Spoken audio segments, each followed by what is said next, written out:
This is my second time being here, and again, it's an honor for me to be here in front of combat veterans. I'm a veteran, never served in combat, and again, I hold you in awe. Those of you who heard and saw the bullets fly. And this is one of the reasons I invited Coach Dietz to speak, because he was on the ground at the Chosin Reservoir with the Marine Corps. Now, I'm an old history teacher, so I've read a great deal about the suffering that men and women go through. So again, I thought it was important for him to come and present what he had gone through at that time. And the second reason I invited him here was for the influence he had on me as a young man, as a coach and teacher, along with fellow coach Don Soul, who was back there. He influenced me. I went on to serve and many of the veterans from our team marshaled in 1962, tied for the Minneapolis football championship, and several of the starters are back here, who, by the way, also are veterans. And again, the influence these two coaches had was unbelievable. They were like rocks. I mean, we would stand there and watch on the sidelines or in practice. We listened to what they said. They taught us to work hard, taught us to respect each other, and they respected us. So they need recognition. To recognize them, my notes show the best, I would like to present a brick from the high school. The high school was torn down about 5 months ago. Beautiful building, but progress and so on. And to honor these two gentlemen, I have a brick with a picture of Marshall on it and our school colors on it too. So let me, Mr. Dietz, will you come up here, and Mr. Solder also, I'll hand these to you. And then once I'm finished, he will start with his presentation. These were handcrafted. There you go. Again, thank you for everything. I can go with this.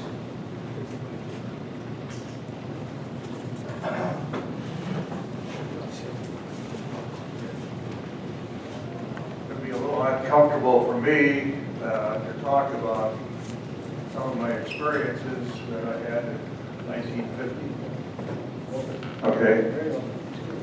Usually I can carry it without the mic, but I will. Many of you remember, I think it was about June 21, 1950, where the North Koreans invaded South Korea, and it looked like South Korea was going down the tube. And as a consequence, there was a lot of action taken by the government. Among those was calling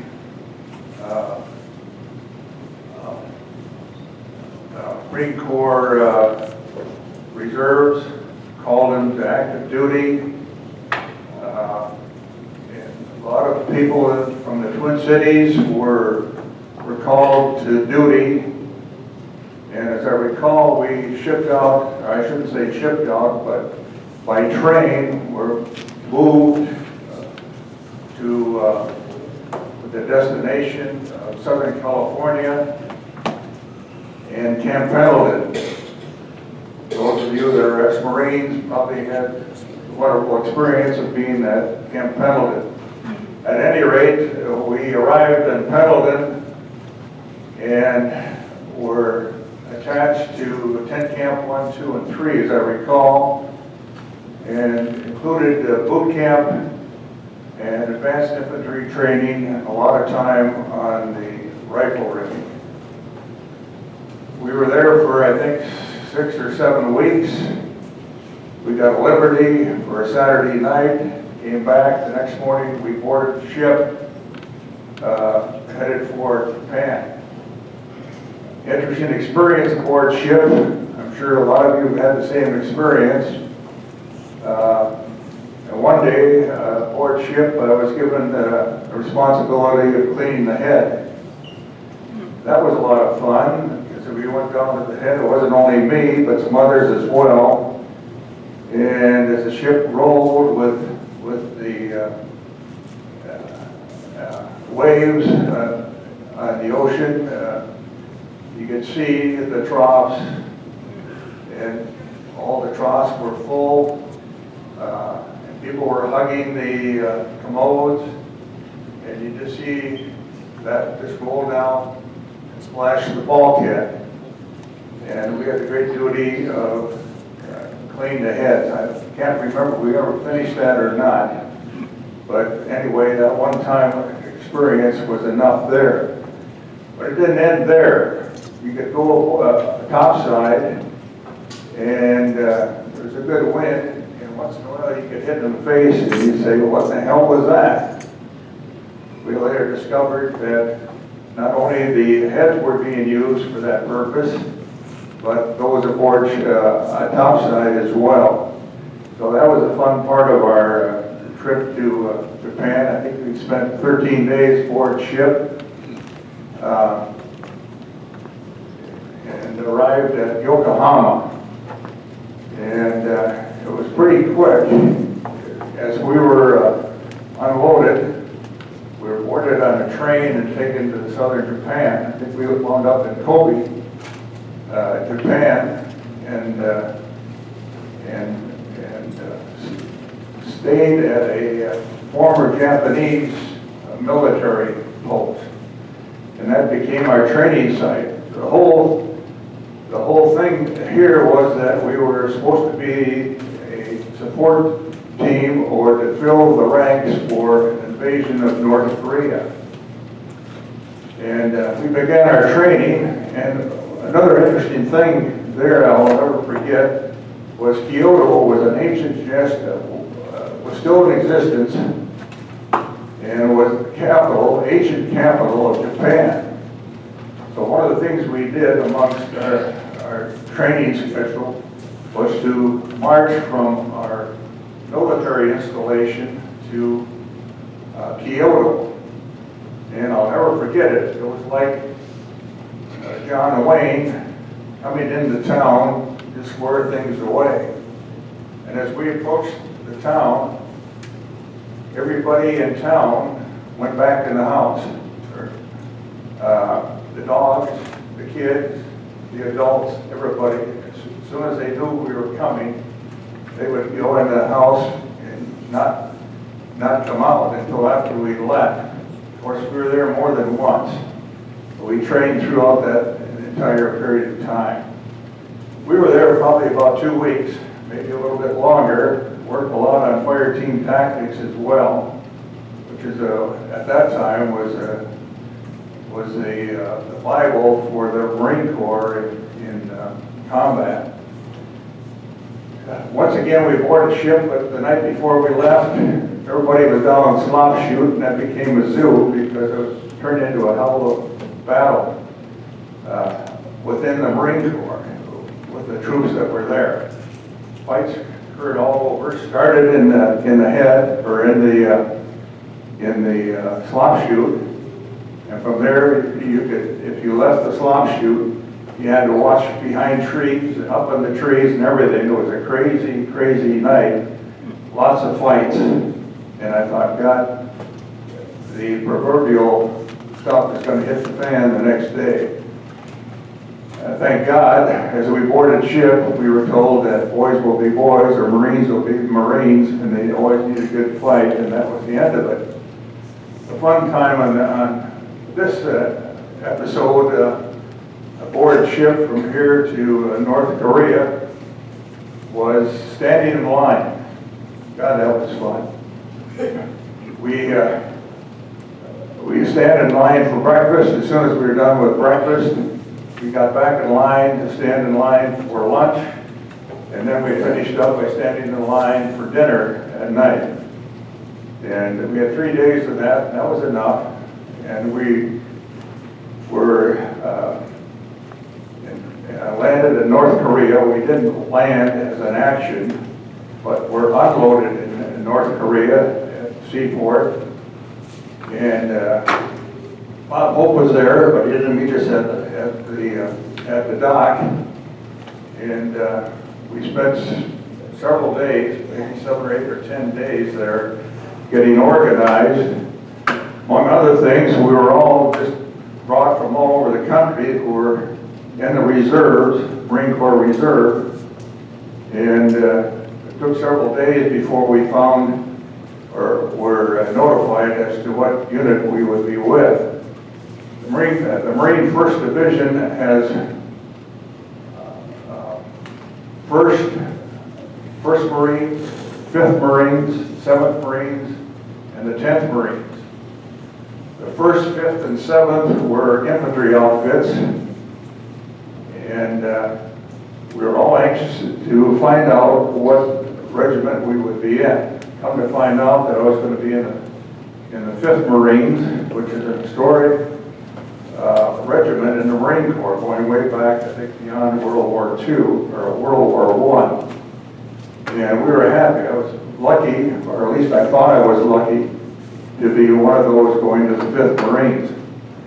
We spent a few more days there, some additional training and so forth. Then we got the word that we were going to be flying up to an area around Haggeroo. And medics were in great need, and they were going to guard a train that was going to be headed in that direction with supplies and so forth.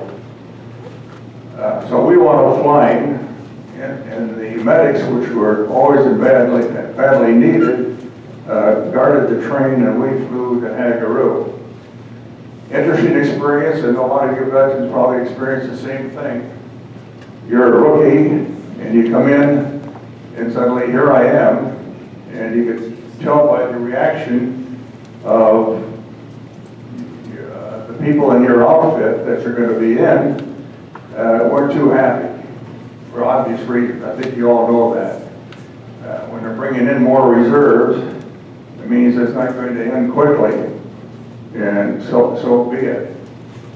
We did wind up in that area around Haggeroo, spent a few more days there getting organized, and then started to move north along the road. We're in the mountains now, and we began to organize. It was kind of interesting, a couple of interesting things that happened along the way. Excuse me.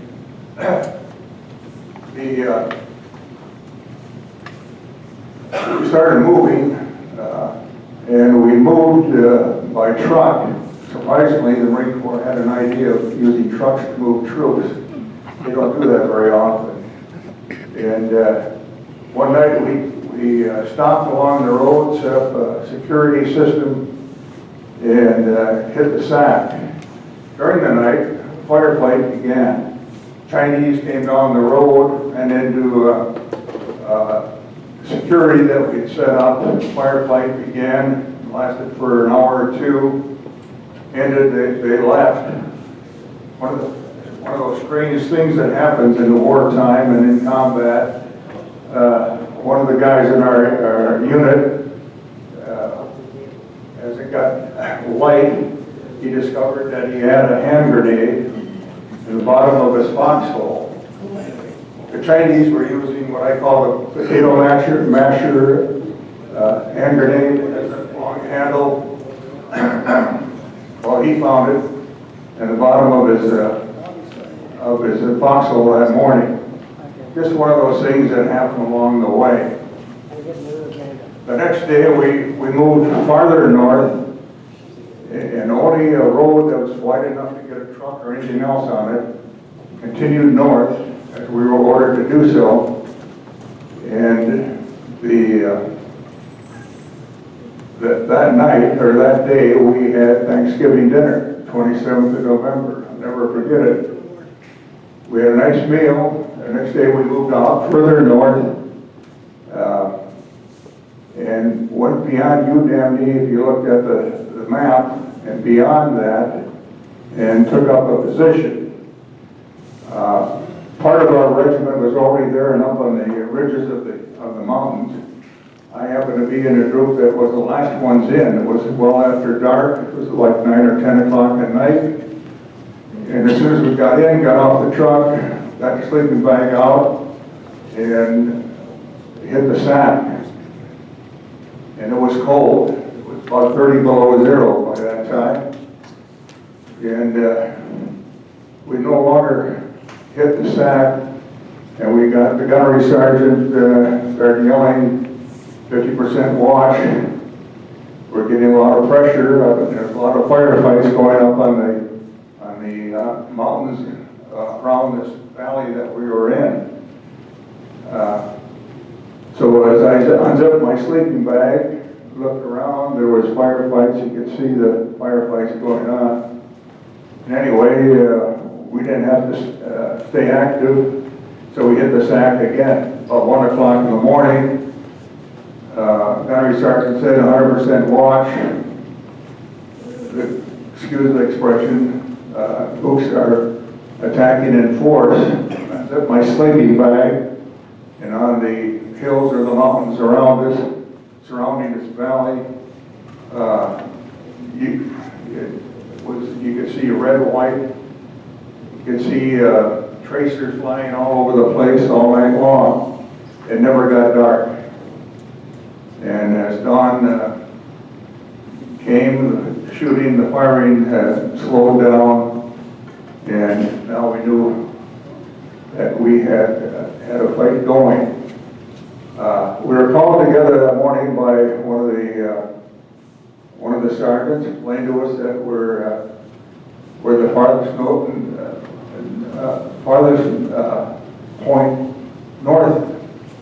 north of where we were, probably about 15 miles from the Manchurian border. And not only that, but the place called the Tetong Pass was also critical, was not in our control at this point. And if we can't take control of that, we're not going to get out. Anyway, we held our position, and by the way, the Air Force, thank you, flew over that morning, even before we got any information from our sergeant, was that the pass was not in our control, and that we're going to have to hold our position until we can get that open. And about that same time, the Air Force came by and dropped us some presents. And we appreciated that. Thanks for your help on that, guys. At any rate, we were surrounded. We were told that we had to hold our position. We had been moving short little shots at a time. And at this point, we had to stop and hold our position with the hope of getting that Tetong Pass open so that we could get our troops, our wounded, our dead, and the whole 9 yards out. And that's what we did. We had a couple of days that were very heavy firefighting, and on the fourth day, we were to hold that position for 4 days, which we did. On the fourth day, we had a long, all-day firefight that went on into the evening. We late into the night, we pulled out because the pass had been came under our control, which meant we could get our troops, our wounded, our dead, everybody out. And in the middle of the night, it was about 10 or 11 o'clock. We withdrew and marched down to the Tetong Pass and through it during the course of the night back to Haggeroo. I have to mention again, one thing that we mentioned is 30 below zero, and sometimes a little bit colder, and we had some snow, not really deep, but enough around. As we entered Haggeroo, it was a good sight to see, because I was in control. We had a lot of help. One of the things that was happening, planes were flying in with the new troops and taking out the wounded, which was very helpful. Anyway, the one thing I have to talk about, the clothing that was issued to us for this kind of weather was the usual parka. We had long underwear, of course, shoes, boots were difficult. This is back 1950, boondockers and Marine Corps. Everybody knows what a boondocker looks like. Actually, a leather high-top shoe, smooth leather inside, rough leather on the outside. These packs, some of you old-timers remember the packs that were rubberized up until about the short of the ankle, that were maybe 10 or 12 inches beyond that. Well, I tried to get a pair, never found a pair that fit, and so I had to take them off and give them to somebody else. I put my boondockers on, leather high tops. And during this march from the north part of the reservoir back to Hagaroo was uncomfortable. It was about a 17-mile hike. And we made it during the course of the night. It was probably 2 or 3 in the morning that we arrived at Hagaroo, found a hut, and moved in. And there were 7 or 8 of us, and there was a family of 2 families, young families with little kids. And I'll never forget the scene because they were scared to death. I could understand why. And they just kind of huddled in the corner with their kids and didn't pay any attention or try to create any kind of a difficulty with us. Tried to take my shoes off at that time. I thought this would be a good time. There's a little heat in the hut. Couldn't get my shoes off. Just my feet, my shoes, my socks were frozen to my boots. My feet hurt a little bit, and I thought, God, what's this all about? And at any rate, I thought, oh, the hell with it. I'll just go to sleep, which I did for a while. And later on that morning, early morning, I woke up, feet were hurting. I managed to get my boondockers off. Maybe it was a mistake because I was never able to get them on again because my feet swelled. It was like a basketball, and it was hard to walk. But anyway, I thought, I don't know what this is, but I better go to the aid station and see if there's anything they could do for me. And there wasn't anything that they could do for me other than put a tag on me. As these planes kept coming in, bringing in fresh troops, and the wounded were going out at the same time.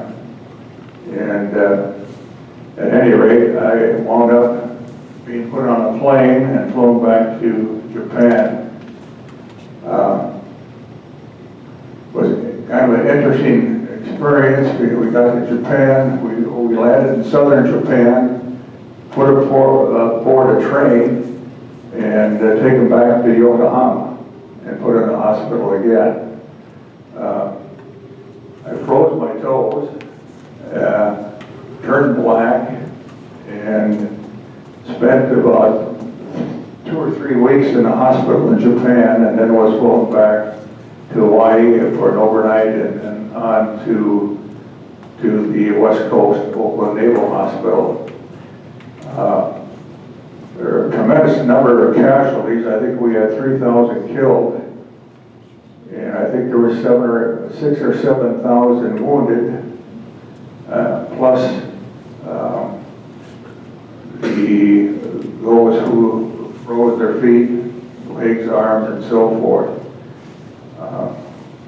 Some of the interesting things I thought that how used to taking orders. Like when I was in the hospital, the first thing they said were just lay down on this mattress, no sheets or blankets or anything like that. But a call came on the loudspeaker. All handicapped veterans or GI or Marines go to so-and-so. So I got up and started to shuffle His feet were like basketballs, slide one foot, then the other foot. And little old nurse, I think she was a gunnery sergeant or shooting for one, just screamed me out, said, go back there, lay down on that bed again until I tell you different. And that's what I did. I did exactly what she said. It's not a lot of fun, but there's some things that still stick in my mind very sharply. And one was a buddy that we had an outfit, or one of our guys was from Texas. And he was up on the ridge the first night we got hit. And the story was, or is, that there was a hand grenade battle going most of the night. And he was hit by a hand grenade, lost a leg. Probably the cold weather saved him because he was taken on off the hill, put on the hood of a Jeep, given a blanket, and he stayed on the hood of that Jeep 4 days and 4 nights at 30 below zero. When I saw him in a hospital in Japan, he had lost that one leg. Forgive me for the gruesomeness of this. His other leg, from his toes to above his knee, was black, all 10 fingers. And he wound up losing 10 fingers in both legs. Trying to think of had to be 20, let's see, about 30 years later, I happened to go down to visit an aunt and uncle in Houston, Texas, San Antonio, Texas. And I thought, well, God, this guy was from San Antonio. Looked up the phone book, called him up, it was him, identified myself. He said, come on over. Went over, hadn't seen him in 30 years, opened the door. It was a hot, very hot day in San Antonio, close to 100. Apologized for not having his legs on and served us iced tea that day.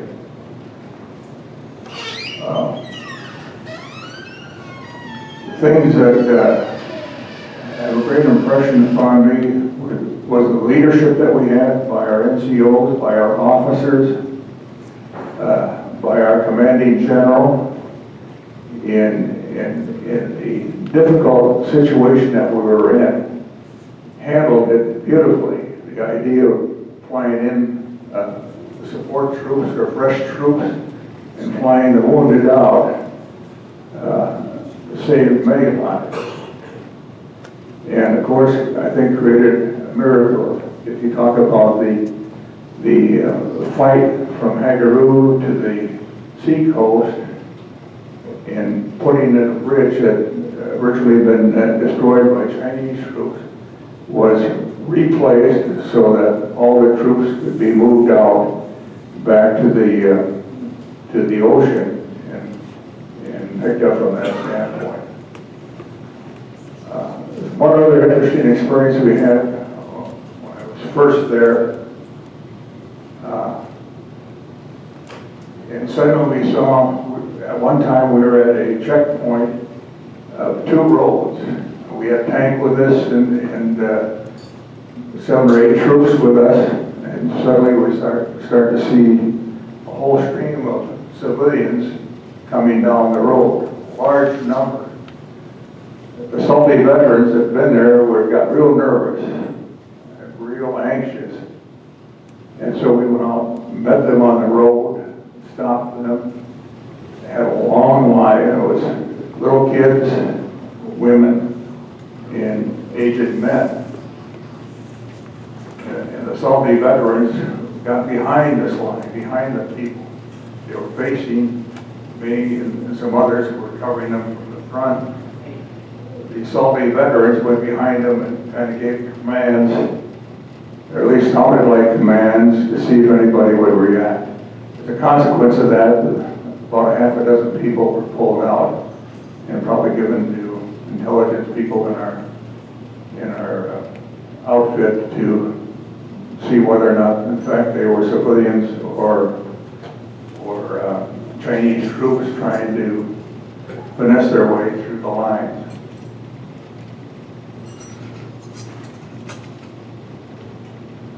I shouldn't say I enjoyed the experience, but the experience did a lot for me. It did a lot for me, and I think it did for a lot of others as well. And I appreciate the fact that I had a chance to experience it in some sense, but I don't wish it on anybody ever. Did you lose any toes? Yes. You did? No, I didn't lose toes, but I had 10 toes that were black. I had 10 toes that were black, and the treatment for it was strips of gauze soaked in Vaseline and put on your toes. And I lost toenails, which I guess it didn't matter because they grew back. I also had some freezing of my fingers to some extent, but not as serious as my toes were. And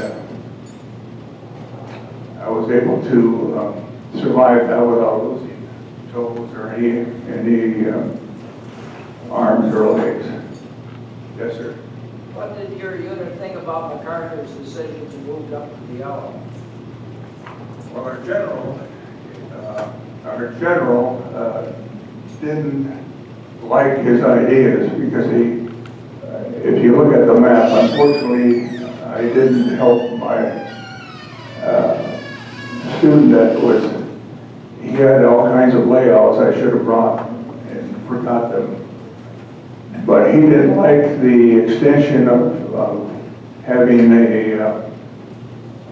your source of equipment and ammunition and all that was 70 or 80 miles from where we were actually operating. And our commanding general had put stockpiles of ammunition and equipment and so forth at various areas that we were in so that we could depend on that for defending ourselves. And that worked pretty well. I didn't know what he planned. He hadn't asked me, but it did help. One of the things that were said to the Air Force and so forth, don't send food, send ammunition. That was kind of the battle cry of the Marines on the ground. Yes, sir. At the time, were you aware of the fact that the Army, U.S. Army didn't want to put any airfields up there for the DC-3s or R-14s? Or did you learn about that later? No, I didn't know it at the time. What did you think about it? You learned about it later? Well, I have a different view of the world from a Marine standpoint. Forgive me for that. But I think the planning was done by the commanding officer of the 1st Division of stockpiling equipment and ammunition, especially close by and close enough to give the kind of support that was needed at certain times. Yes, sir. Are you talking about the Chosen Reservoir? Yes. Did you know Bill Lilliedall? No. Well, he had a twin brother. They were side by side in the infantry. And his brother was killed. So these brothers in the same operation. I can just mention two other things. After that night when we first got hit, which was a huge battle all night long, the next morning we got the instructions from gunnery sergeant.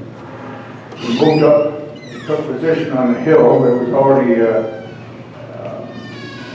troops up there, Marines up there, and we were said to start digging in right here. Well, it was 30 below zero. It wasn't much fun to try to break through grounds that 30 below zero. And the guy who's already been there had a foxhole deep enough he could stand and just see over the top of the foxhole. Well, that same morning, he got hit in the head and was done. He was killed. And I was motivated to try to dig a foxhole, but it didn't work. It's pretty hard to dig in when the ground is frozen and it's 30 below zero.